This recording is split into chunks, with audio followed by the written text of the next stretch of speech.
So the 2024 NFL Draft is officially behind us, but the Baltimore Ravens are continuing to sign some undrafted free agent rookies that are very exciting. We're going to dive into that today.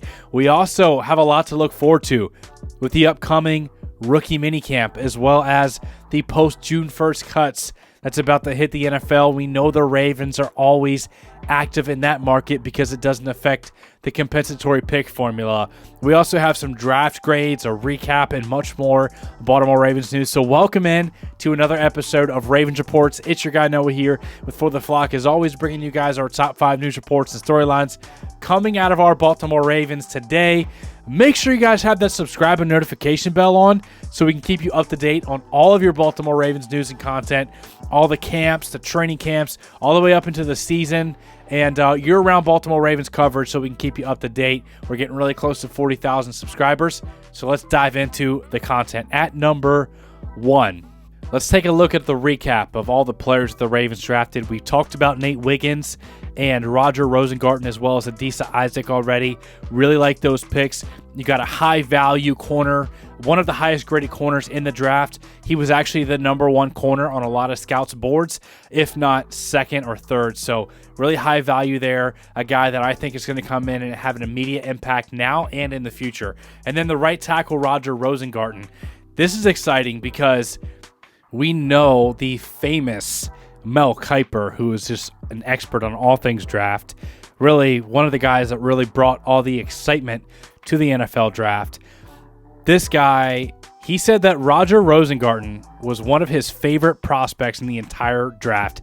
He says he could step in and start at right tackle in 2024. That's a big-time draft pick.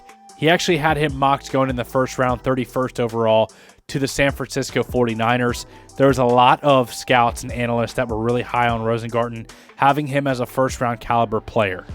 Edge rusher Adisa Isaac out of Penn State. Mel Kiper said at pick number 93, he went a full round below where he thought he should be, and according to his draft board.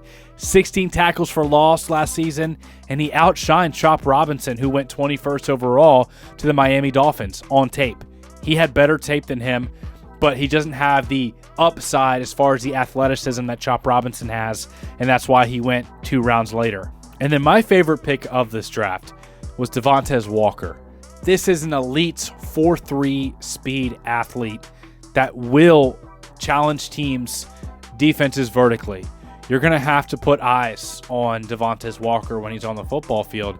If you don't, if you say, whatever, he'll run past guys. And I will not be surprised when Lamar Jackson and Devontae Walker are connecting for 50, 60-yard bombs downfield within the first few weeks of the NFL season before teams decide to adjust and say, maybe this guy has some real speed that we should put a safety over top. If you put safeties over top and you pull defenders back because of the speed, we know what that's going to do for the run game with Derrick Henry. I just think it's a beautiful compliment to what we have with Zay Flowers, Mark Andrews, likely Rashad Bateman. You get another type of receiver. I also love how he's not just fast and can win consistently vertically down the field. You know, he actually ran away from Nate Wiggins, who ran a 4.28 at the combine. You know, there were some good reps with those two guys battling in college on the film. But I also love that he has some size. He's a little bit skinny, but he's 6'2", so he's got long arms.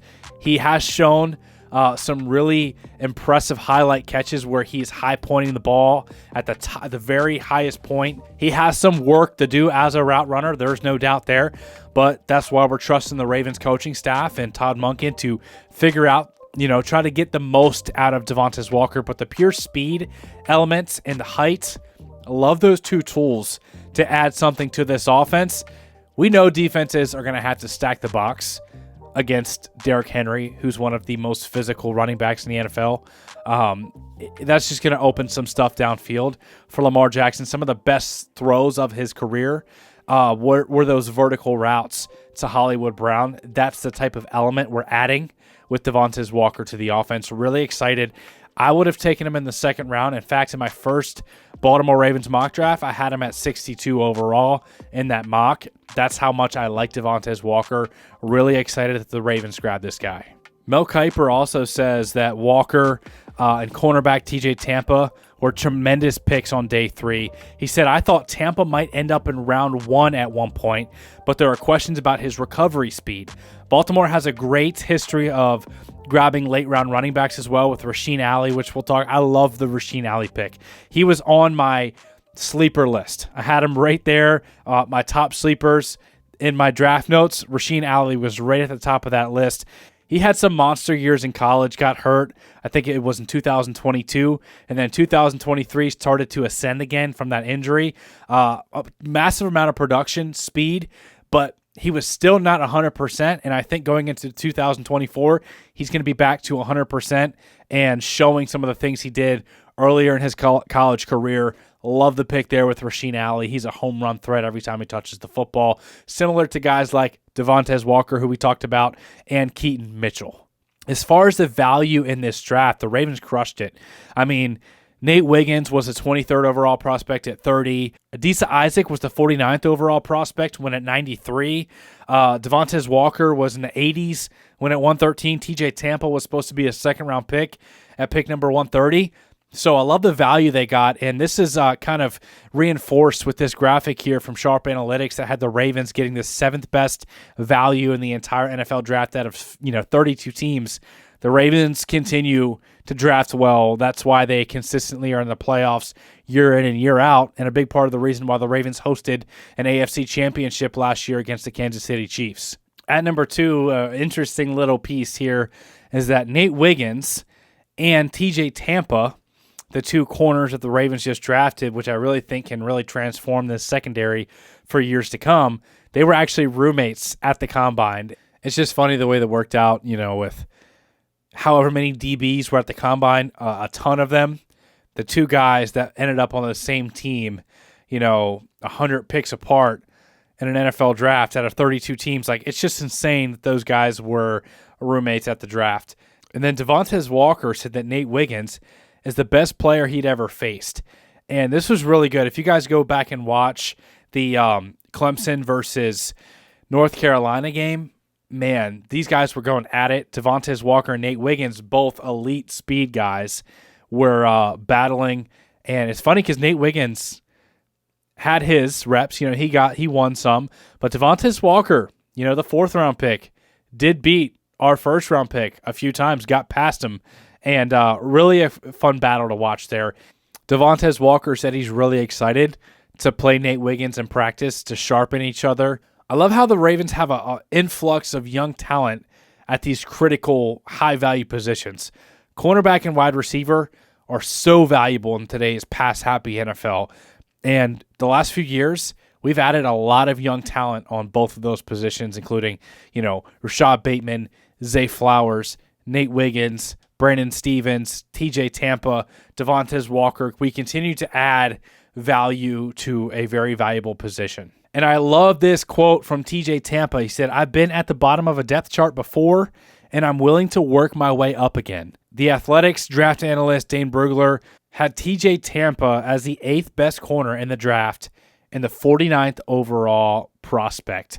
The Ravens took him at 130. He's 6 foot, 194 pounds with 24 career pass breakups. Great value there in TJ Tampa. The Ravens suddenly have a ton of talent and depth at the cornerback position, specifically on the outside. At number 3, take a look at the undrafted free agent class from the Ravens. A ton of names here. Tavian Robinson, wide receiver. Dayton Wade, receiver. D'Angelo Hardy, receiver. Isaiah Washington, receiver. Ty James, receiver.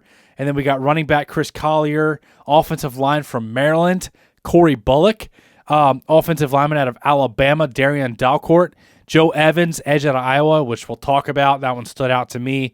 Jimmy Franklin, Tremel Warther, Yvonne Rigby, Bo Braid, safety out of Maryland, Raiden Plattner, and defensive back Jordan Tools from Morgan State. So the big ones that stand out here to me is Joe Evans, because he was so productive in college. 9.5 sacks with 13.5 tackles for loss with Iowa last year and 28 sacks over his 5 years in college. He's a outside linebacker, defensive end edge guy, but he said, you could put me at long snapper. I really don't care. I just want to play football. That's a Baltimore Ravens type of guy who plays so tough and physical. The reason why he went undrafted is because he's 6'1" and 252 pounds with 30-inch arms. So he's got shorter arms for an outside linebacker, defensive end type, and he's only 6'1". So he doesn't have necessarily a size. He does have the weight. I think he's 252. And he certainly has the production and the mentality of a Baltimore Raven. Some teams have said he could play fullback as well and worked him out as a fullback, but the report was that the Ravens are looking at him as an outside linebacker. Just a reminder that undrafted guys make the roster almost every single year. And another guy I'm excited about is safety Bo Braid out of Maryland, because this was a guy that a lot of teams mocked to the Baltimore Ravens as early as the 4th round, I saw. This was a guy that I thought was definitely going to go drafted, but the Ravens brought him in undrafted. And reminder, Darius Washington was an undrafted free agent safety, and he ended up making the roster. Geno Stone was a 7th-round pick, a few picks away from going undrafted, and he ended up just signing a big contract with the Bengals free agency, having 6 or 7 picks last year. So undrafted guys make an impact all the time, and it'll be exciting to see who emerges out of this group.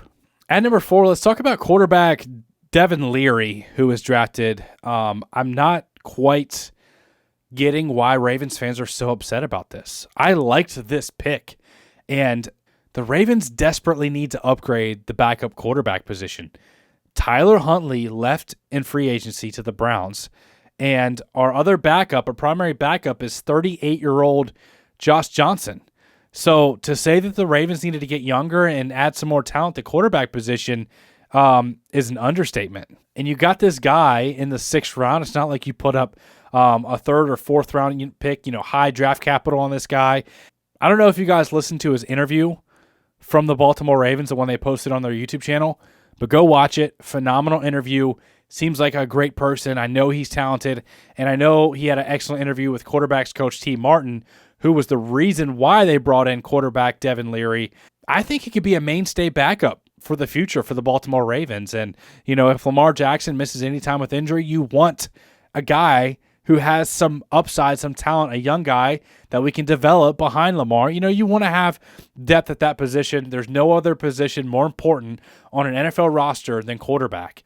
I just don't understand why Ravens fans are so upset about this pick, because I saw a lot of hate and bashing this on Twitter and social media.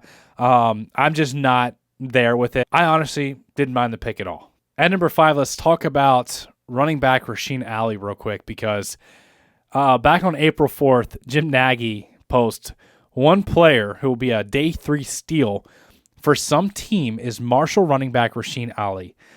Seeing literally nothing on here about Ali, but he was cooking top 100 prospects with his dynamic COD skills at Senior Bowl before suffering an arm injury. He had the bicep injury. That's the reason why the Ravens got him, I think, in the 5th round and got the value there. But he says, has about just as much juice on tape as any running back in the 2024 draft.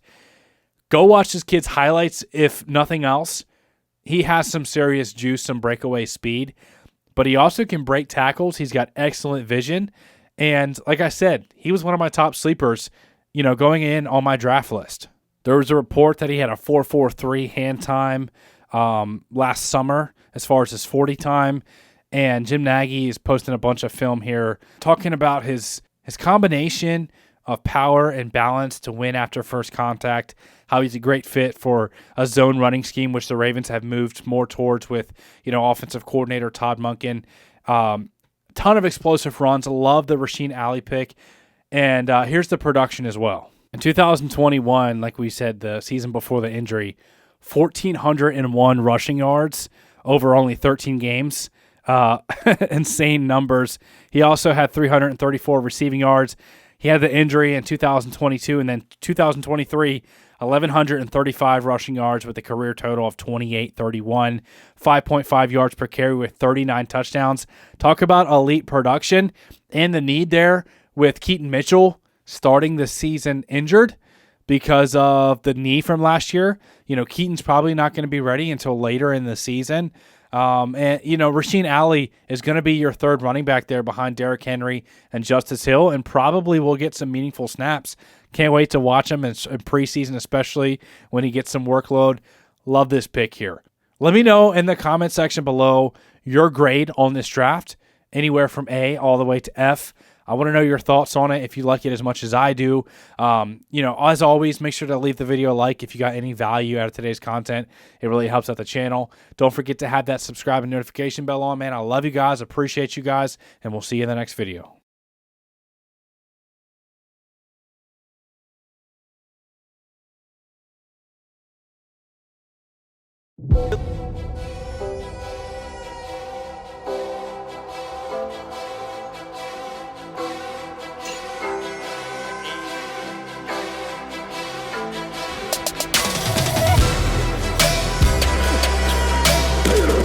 When he wasn't looking, he ran me over.